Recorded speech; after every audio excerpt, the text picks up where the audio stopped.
Hello, जय Hind everyone. तो आप सब कैसे हैं? उम्मीद करते हैं आप सब अच्छे होंगे।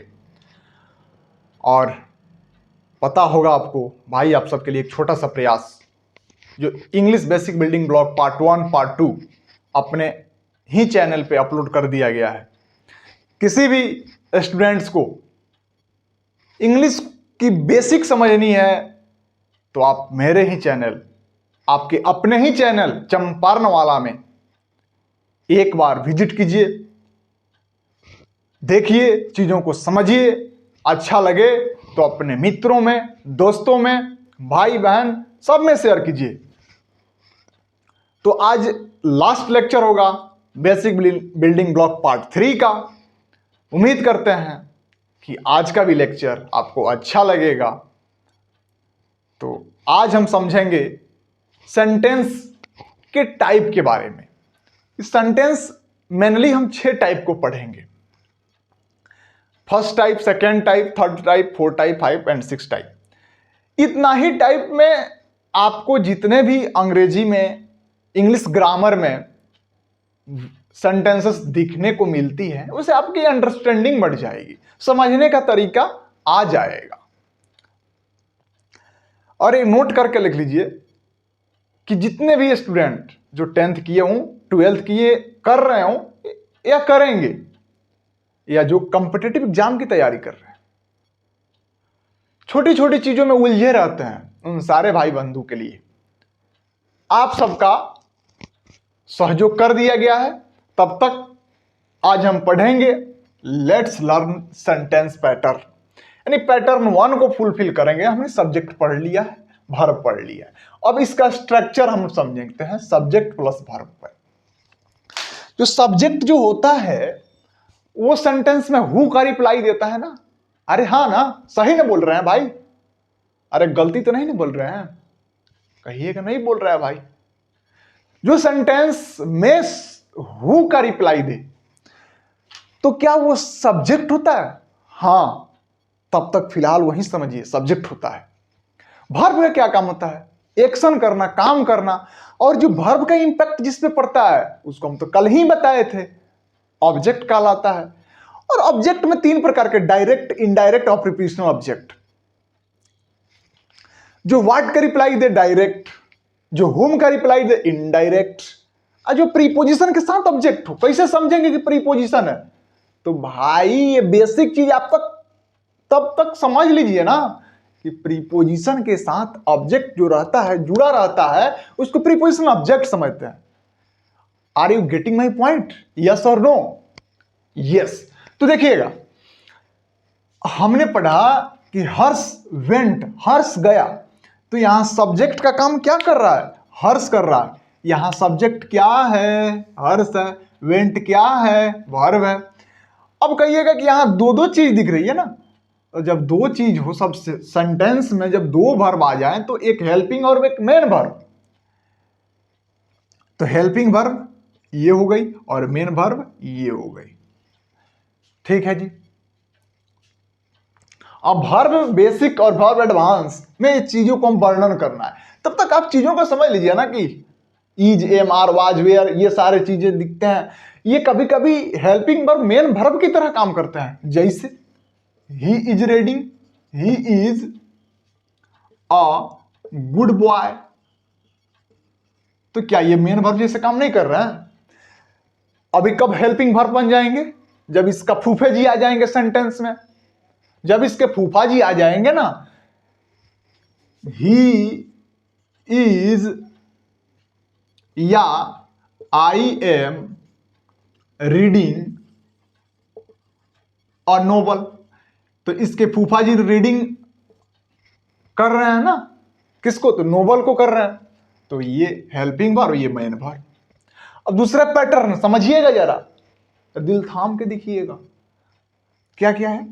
पैटर्न 2 है subject verb plus subject complement. अभी बताए हैं पिछले ही एपिसोड में, पिछले ही वीडियो में, कि सब्जेक्ट कंप्लीमेंट क्या होता है। इंफॉर्मेशन देता है किसका? तो सब्जेक्ट का। सब्जेक्ट का जो इंफॉर्मेशन देता है सब्जेक्टिव कंप्लीमेंट, जो ऑब्जेक्ट का इंफॉर्मेशन देता है उसे ऑब्जेक्टिव कंप्लीमेंट। कहिएगा ये चीज तुम बता रहे हो ना, नहीं समझ में आ रहा है? तो हाँ, आपको समझ में नहीं आएगा। जो पहले से जुड़े हैं उनको समझ में आ रहा होगा। आपको नहीं समझ में आ रहा है तो मेरा प्लेलिस्ट पार्ट 1 पार्ट 2, पहले पार्ट 1 पार्ट 2 देखिए, उसके बाद पार्ट 3 को देखिएगा, नहीं तो बात आपको पकड़ में नहीं आएगी, छोड़ दीजिए, बाद में गाली देते फिरिएगा कि समझ में नहीं आ रहा है।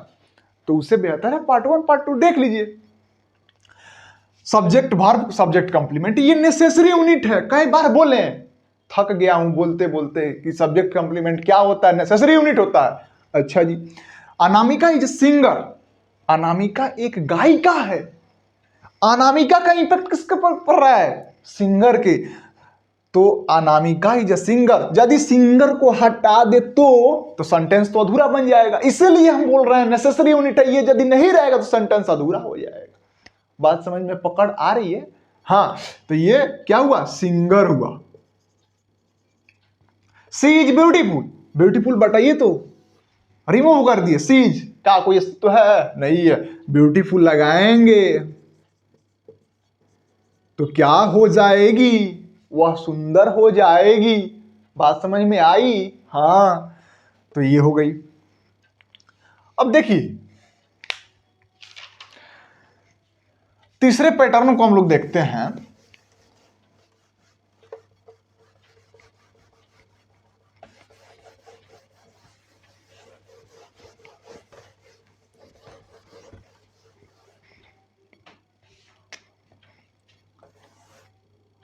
Pattern 3,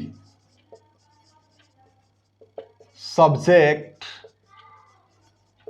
plus verb plus object, और ऑब्जेक्ट में डायरेक्ट ऑब्जेक्ट। जरा एग्जाम्पल दे दो तो, एग्जाम्पल देखो, the student eat cake, the student eat cake, farmers are ploughing the field. Direct object हमने क्या बताया है? जो व्हाट का रिप्लाइड। द स्टूडेंट ईट क्या? केक, खाना वर्ब है, केक क्या है? डायरेक्ट ऑब्जेक्ट है, और स्टूडेंट क्या है? ये तो नाउन है, और नाउन में क्या है? सब्जेक्ट है। सब्जेक्ट है, काम कर रहा है किसका? पार्ट्स ऑफ स्पीच क्या है? नाउन है। फार्मर्स क्या है? ये भी तो नाउन है, लेकिन ये सब्जेक्ट का काम कर रहे हैं, ये वर्ब है जो हेल्पिंग वर्ब नहीं मेन वर्ब की तरह आज काम कर रहा है। नहीं नहीं, ये हेल्पिंग वर्ब की तरह काम कर रहा है, ये मेन वर्ब की तरह काम कर रहा है। द फील्ड क्या है? क्या? अरे the field, farmers are ploughing the field, खेत को, तो ये फील्ड को, ये क्या हुआ? डायरेक्ट ऑब्जेक्ट हुआ। अब देखिए हम चौथे पैटर्न, हर पैटर्न पे दो दो एग्जाम्पल रखें ताकि आपको चीजों को समझ में आ जाए। अब देखिए चौथा पैटर्न क्या है? चौथा पैटर्न बहुत इजी है, देखिएगा जरा।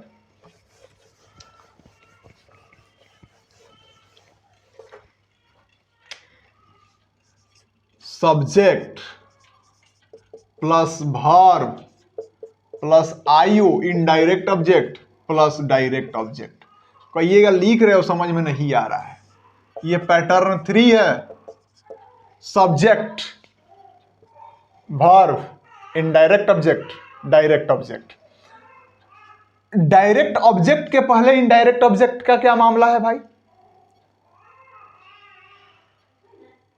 तो डायरेक्ट ये क्या हुआ? Subject verb indirect object direct object. Example दो तो जरा। He gave me a pen, my mother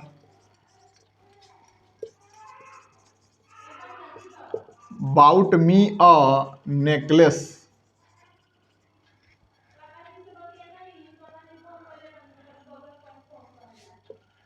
he gave me a pen, यहां क्या क्या का रिप्लाई है? पेन है। मी क्या है? इनडायरेक्ट ऑब्जेक्ट है।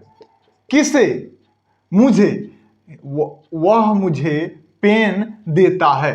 तो क्या का मतलब रिप्लाई आया? तो डायरेक्ट ऑब्जेक्ट। इनडायरेक्ट ऑब्जेक्ट क्या? मी। माई मदर बाउट मी और नेकलेस।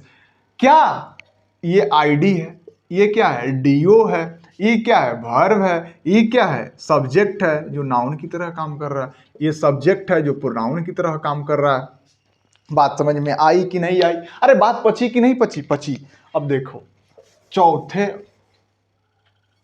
एग्जाम्पल पे हम चलेंगे। नहीं ये चौथा था शायद, ये चौथा एग्जाम्पल था। पांचवा एग्जाम्पल पर हम चलते हैं। अब देखिए पांचवा एग्जाम्पल क्या है। पांचवा एग्जाम्पल है पैटर्न 5 को हम लोग देखेंगे।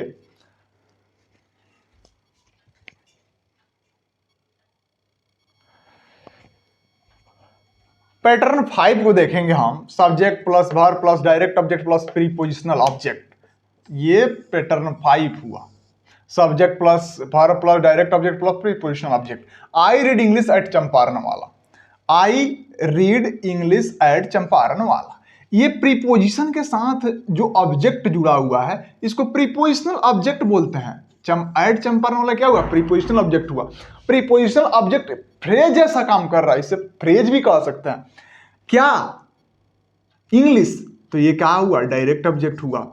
We ate pasta for lunch, ये क्या हुआ? प्रीपोजिशनल ऑब्जेक्ट हुआ। ये क्या हुआ? डायरेक्ट ऑब्जेक्ट हुआ। ये क्या हुआ? Prepositional object.